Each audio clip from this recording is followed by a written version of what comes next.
ಉತ್ತರ ಕರ್ನಾಟಕ ಮಂದಿಗೆ ಬದ್ನೆಕಾಯಿ ಪಲ್ಯ ಅಂದ್ರೆ ಯಾಕೆ ಇಷ್ಟ ಅಂತೇಳಿ ನನ್ನ ಫ್ರೆಂಡ್ ಯಾವಾಗಿದ್ರು ಕೇಳೋಳು. ಅವಳಿಗೊಂದ್ಸಲ ಬದ್ನೆಕಾಯಿ ಪಲ್ಯ ಮಾಡಿಕೊಟ್ಟೆ. ಅವಳು ಬದ್ನೆಕಾಯಿ ಪಲ್ಯ ಫ್ಯಾನ್ ಆಗ್ಬಿಟ್ಲು. ಹೇಗೆ ಮಾಡಿದ್ದಂತ ಹೇಳ್ಕೊಡ್ತೀನಿ ಬರ್ರಿ. ಉತ್ತರ ಕರ್ನಾಟಕ ಸ್ಟೈಲ್ ಒಳಗೆ ಮಾಡೇನ್ರಿ. ಬದ್ನಿಕಾಯಿ ಹೆಚ್ಚಿ ಉಪ್ಪು ನೀರೊಳಗೆ ಇಟ್ಕೊಂಡೇನ್ರಿ. ಯಾಕಂದ್ರೆ ಬದ್ನಿಕಾಯಿ ಕಪ್ಪಾಗಲ್ಲ. ಈಗ ಒಂದು ಉಳ್ಳಾಗಡ್ಡಿ ಹೆಂಚಿಟ್ಕೊಂಡೇನ್ರಿ.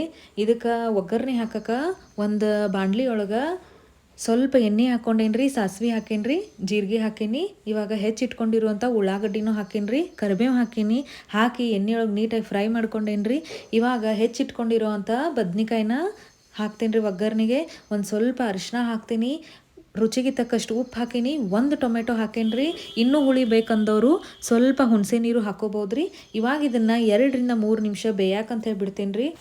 ನೋಡ್ರಿ ಇವಾಗ ಬದ್ನಿಕಾಯಿ ನೀಟಾಗಿ ಬಂದೈತಿ. ಇದಕ್ಕೆ ಏನು ಮಾಡ್ತೀನಿ, ಒಂದು ಚಮಚ ಖಾರದ ಪುಡಿ ಹಾಕ್ಕೊಂಡೇನ್ರಿ, ಒಂದು ಅರ್ಧ ಬಟ್ಲು ಶೇಂಗಾ ಪುಡಿ ಹಾಕ್ಕೊಂಡೇನ್ರಿ, ಅರ್ಧ ಬಟ್ಲದಿಂದ ಕೊಬ್ಬರಿ ಪುಡಿ ಹಾಕ್ಕೊಂಡೇನ್ರಿ, ಒಣ ಕೊಬ್ಬರಿ ಪುಡಿ ರೀ ಅದು. ಇವಾಗ ಇದನ್ನೆಲ್ಲ ಚೆನ್ನಾಗಿ ಬಾಡಿಸ್ಕೊಂಡೆ. ಇದಕ್ಕೆ ಒಂದು ಚಮಚ ಗರಂ ಮಸಾಲ ಹಾಕ್ತೇನೆ ರೀ. ಗರಂ ಮಸಾಲ ಹಾಕೋದ್ರಿಂದ ಟೇಸ್ಟ್ ಭಾರಿ ಚೆನ್ನಾಗಿ ಬರ್ತೈತ್ರಿ.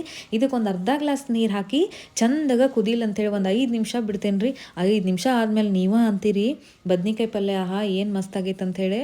ನೋಡ್ರಿ, ನೋಡ್ಬೋದು, ನೀವು ನೋಡಿದ್ರೆ ಗೊತ್ತಾಗ್ತೈತಿ. ಸ್ವಲ್ಪ ಕೊತ್ತಂಬರಿ ಹಾಕೇನ್ರಿ. ಇದನ್ನು ನೀವು ಚಪಾತಿ ಜೊತೆ ಆದರೂ ತಿನ್ನಿರಿ, ರೊಟ್ಟಿ ಜೊತೆ ಆದರೂ ತಿನ್ನಿರಿ. ಆಗ ನೀವೇ ಅಂತೀರಿ ಯಾಕೆ ನಾವು ಇಷ್ಟಪಡ್ತೀವಿ ಇದನ್ನು ಅಂತೇಳಿ.